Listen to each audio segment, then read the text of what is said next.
YouTube, what the crap's going on? HeirofCarthage here, and apparently I almost triggered a few people by not saying what the crap's going on the last couple nights, so don't want to get you too worried. Welcome back to another Total War Warhammer Online battle. We're going to take a look at something before we get into the battle. I got sent a battle by a viewer, and first of all, this particular viewer wanted me to shout out Reptile King. He said it was great playing the game with you, so there you go, Reptile King, which you're a great supporter of the channel anyway too, so I'll shout you out gladly. But in any case, here's Morathi with the Dark Elves, and I know I just showed a Dark Elf build, and maybe that's what triggered this submission from this viewer. Enchanting Beauty is a special ability that she has. It's a 40-meter area of effect that's constant around her, and it takes away 9 melee attack. Morathi also has access to this Heart Render and the Dark Sword. And what this does is another constant ability around herself that takes away 9 more melee attack. So anybody within 40 meters of Morathi is losing 18 melee attack and some defense at the same time. Now you bring in the Death Hag and you throw on her ability of Chill Blade, and now anybody around her is going to lose an additional 5 attack. So that totals up to if any unit is within the radius, a 40-meter radius of both of these characters, it's a minus 23 melee attack constant as long as they're alive. That's a lot. That's a lot. There's a limited number of units in this game that are way above that, right? And even if they are way above it, if you take that much away, they're going to be significantly weaker. And remember that the melee attack rolls against the defense of other units, right? And so if you significantly reduce the melee attack, it's a lot more likely that the melee defense of the unit you're attacking is going to be successful. So let's go take a look at this replay. So it was interesting. So Falcon was the one who submitted this. He was the one giving you a shout out there, Reptile King. So let's jump in. So Rimmer Amaxon, whatever.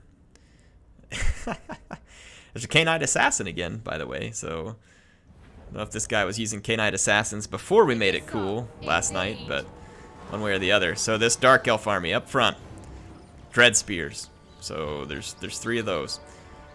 We've got a Dark Shard unit here. Looks like 1 unit of Dark Shards. Here's Morathi. She's not on a mount. Jokes will ensue from here on out. Death Hag.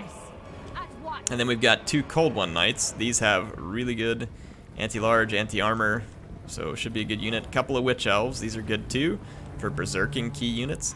And there's 2 units of Executioners in the back. So a couple of heavy-hitting infantry, some lighter holding infantry. And then the core here, again, see these 2? Anything within a 40-meter radius of both gets a massive debuff to attack. So we do have Manfred for the vampires, and their army consists of skeletons, grave guard, a mortis engine, some crypt horrors, and right here Manfred gets a brutal breath attack on these dark shards. Lands very nicely, so Manfred's starting the battle out right for him. There's a couple Fellbats, Konigstein Stalkers, and some crypt horrors. No cavalry units for the vampires. Interesting enough. Fate of Buna is going to hit these Cold One Knights, and it is going to hurt. So they're going to feel that. Fate of Buna is pretty brutal on certain units. But it also uses up a lot of magic. But Manfred can get a lot of magic. So it makes him kind of challenging. Soul Stealer was used on Manfred, which that is a ton of magic for Morathi to use up. And Soul Stealer really is better on big blobs of infantry. But, I mean, it can be used the way you just saw it there. So the bats are going to come down here and try and get on the Dark Shards. At least I think that's what they were targeting. There was other units nearby, so it kind of makes it hard to tell. And you can see the vampire units coming in, and look at this unit here. Their attack is already down to 13 for the skeletons because they're around the Death Hag. But as they get closer and get around Morathi, that'll start to drop even more. So let's watch the units that are in the presence of Morathi and the Death Hag. Look at that, 0 melee attack for the skeleton warriors. So the only way that they would even land a successful attack here is if they had their meager charge bonus still applied. So literally 0 attack for the skeleton warriors. Now Grave Guard, melee attack 1. Charge bonus is 7. So that means these guys are going to cause very little damage. Right now what's causing the damage is Manfred and the Mortis Engine. Those are the only things really causing damage to the Dark Elf units at this point. You can see back here the Dire Pack gets caught up with these Cold One Knights, and the Cold One Knights are going to lay these guys out to dry. Not even going to be close. Some Skeleton Spears working their way around the flank, but the frontline infantry just isn't causing damage. You look at that, 5 kills on the Skeleton Warriors, 1 kill the Grave Guard. The Crypt Horrors come up, and yes, they have a decent charge bonus, but you saw that their melee attack drops all the way to 13 in the presence of that brutal combination there. There was a Fate of Buna there, and I believe it was used on some Harganeth Executioners. If I can find them, they were somewhere in the fight. I can't find them at the moment, but... oh, here they are. Yeah, the Harganeth Executioners got hit with that Fate of Buna, and it hurt bad. Manfred jumps down here, and the K-Knight Assassin's going to be targeting him. You can see these crossbows regroup too, and they want a piece of Manfred. And he's going to come down after them. These Cold One Knights have gotten free from their fight, and they're going to come charge Manfred, and he really doesn't want to have any part of that. But right now, the Vampire's front line just can't do any damage. Very, very limited damage. The Mortis Engine is the only thing really doing any significant damage. Manfred takes the charge from those Cold One Knights, and look at him drop. Definitely not a place for Manfred to be if he hopes to continue his unlife for much longer. And he uses his own spearmen to get out there. Just barely. So Manfred escapes. You can see here the Mortis Engine, like I said, is the only thing really causing any damage here. It's picking up some kills, especially as the units of the Dark Elves get weaker. And then Manfred has picked up 58 kills.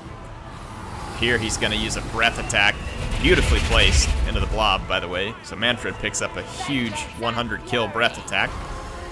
And he's going to drop down on the K-Knight Assassin, but really not a fight that he wants to be in for terribly long. I mean, he would beat the Assassin, but the longer he's on the ground, the more risk he's in. So he's going to try and get back up in the air. The K-Knight Assassin is hitting him with some crossbow bolts. Mortis Engine now really starting to rack up some kills because it's getting behind the lines, it's charging, it's sucking the life out of these units, and then Manfred gets hit with a Soul Stealer here, so once again, he's going to start losing hit points. Morathi will start gaining, and then Morathi and the K-Knight Assassin combine arms here, and they put him down. So Morathi actually dropped Manfred there. And again, the 0 attack on so many of these vampire units has just been gruesome. And despite the fact that the Mortis Engine racked up a bunch of kills, very few. This Grave Guard was the only infantry unit that really got any substantial number of kills for the vampires. So the way that the Dark Elves fought nearby this combination heavily limited what the vampires were able to do. Look at that little love bump there, knocking the Mortis Engine out. So, interesting army, and the submitter wanted you all to see this, and I love these kind of submissions because it's someone has taken the time to kind of think through the synergies of certain units and how they want to use it, and then they use it, and it doesn't always go according to plan, but in this case, it was a good plan, and it ended up being well executed. So, always a lot of fun to see that type of thing happen. So, what do you all think of this build? Did you know about this? Have you used it before? Does it give you some ideas? Maybe you want to go back and look at some other factions and check out stuff like that. I don't know. Stuff to check on. If you have an intriguing build like this, obviously I'd love to see it. See there that the synergies in this build were very good. Very good indeed. Anti-large. The Witch Elves can drive units crazy if they need to. Anti-infantry here with the Executioners. Holding power on the front line here. Cheap holding. And then Morathi and the Death Hag combining to take away the attack of enemy units, while Morathi can use her magic to drain their life. And then the K-Knight Assassin as the specialist unit. So he's in there trying to do a little bit of damage to high-value targets. I don't know. Interesting combination here. Interesting combination. So good game to Falcon, good game to King of the Dead. Appreciate it. Hope you all learned something here. Like I said, tell me what you think in the comments. Be curious. HeirofCarthage signing out for now. Hope y'all enjoyed it. I'll be back with some more Total War Warhammer 2 online battles soon, so keep an eye out.